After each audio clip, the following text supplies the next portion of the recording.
Hey everyone, welcome back. In this video, I am going to walk you through the Linux inode system.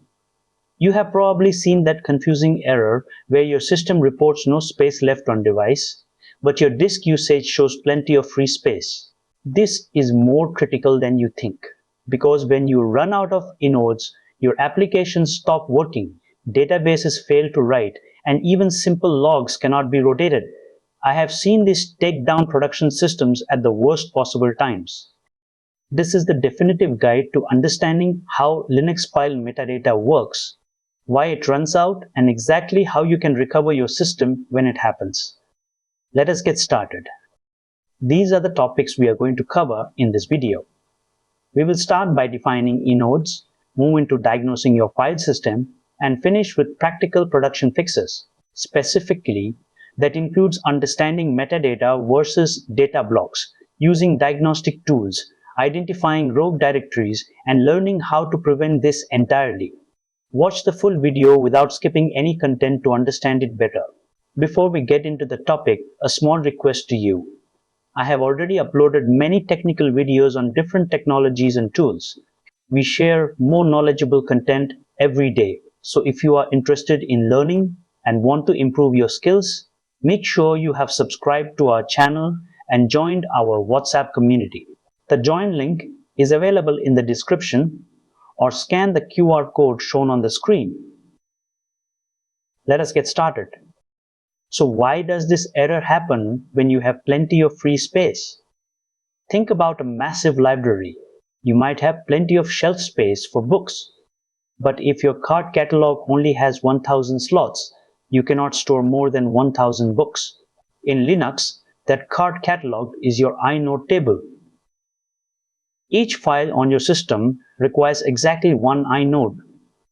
When you create millions of tiny files like cache entries or temporary logs, you eventually fill up every available slot in that catalog. Even if your disk is only 10% full, the system treats it as full because it can no longer track new files. This is a silent killer for many production systems. What is an inode exactly? Think of it like a property deed for a house. The deed does not contain the furniture inside the house, which is your actual file data. Instead, the deed contains the address, the owner, the size of the plot, and the legal permissions.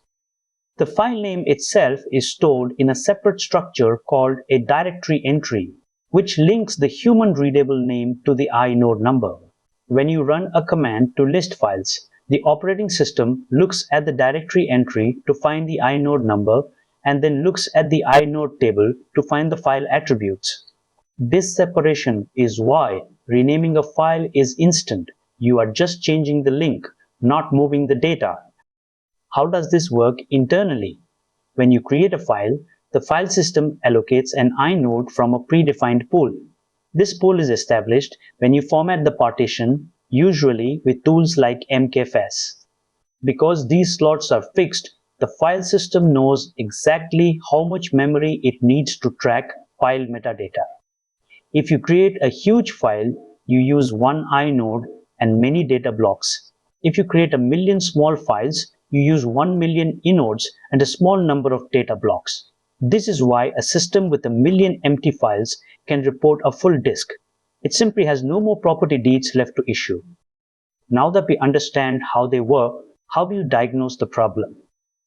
Use the disk-free command with the -i flag. This tells the system to report inode usage instead of data block usage. Let us look at the output in the next step. Here is what you are looking for. Notice the I use % column. If that says 100%, you have exhausted your inodes. Even if your disk-free command shows plenty of gigabytes left, this is your smoking gun. But how do you find which directory is hogging all these files? We use the find command. We start at the directory path, use the xdiff flag to stay on the current file system, and print the directory path for every file found. We then sort the output, count the unique occurrences with unique, and show the top 10 offenders. This is the most efficient way to find which folder is creating millions of temporary files. The output shows the count of inodes followed by the directory path. Here, the cache directory has 500,000 files. That is likely where you need to start your cleanup. Be careful here. If you just run rm star, you will get an argument list too long error. Instead, use the find command with the delete flag. This executes the removal for every file found without passing them as arguments to a shell command. It is the safest and fastest way to clear a massive directory in production. After running the delete command, run the disk-free command with the -i flag again. You should see the IUs % drop significantly. If it does not, you might have other directories creating files just as fast as you are deleting them. Let me share a real-world scenario. An e-commerce platform serving 5 million page views per day faced a total site outage. Their logs reported no space left on device, but their storage was only 40% full. After running the commands we just covered, they discovered their PHP session handler was misconfigured.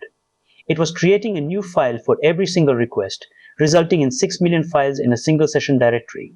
The fix was updating the garbage collection settings in their configuration and tearing the directory. This restored service within minutes. What are the most common mistakes? First, trying to use the remove command with a wildcard on a massive directory. It will fail with an argument list too long error every single time. Second, ignoring log rotation. Many systems generate millions of tiny log files that never get deleted, eventually hitting the limit. Third, using default inode settings for mail servers. Mail servers create massive amounts of tiny files and require a higher inode to block ratio at the time of formatting. Always plan your file system layout based on your application's file creation profile. When should you worry about this? If you are building a system that will handle millions of tiny files, like a mail server or a web cache, you should increase the inode density when you create your file system. On the other hand, if you are just storing large media files or database backups, the standard settings are perfectly fine. Do not put high-traffic temporary directories on the same partition as your root OS. If a rogue application fills up the temporary directory, it should not be able to crash your entire server by exhausting the root partition's inodes. Use these criteria to decide if this tool is right for your situation. You now have a solid understanding of how inodes work and how to manage them. Remember that inodes track metadata, not content, and that disk usage and inode usage are two distinct metrics. Always use the disk-free command with the -i flag to monitor your status, and use find to identify directories with excessive file counts. Plan your inode ratio before formatting a new disk if you expect high file volume. Finally, add inode monitoring to your daily server health checks to catch this problem before it hits your production application. I believe this video will definitely be a useful video. If you like the video, please do like and hype the video. Also share it with your friends and groups. It may be useful to somebody else. If you have any doubts or any request, please let me know in the comments. Make sure you have subscribed to stay updated for our regular videos. Join our WhatsApp community using the link in the description because we share more knowledgeable content every day. Thank you for watching. See you soon in the next video.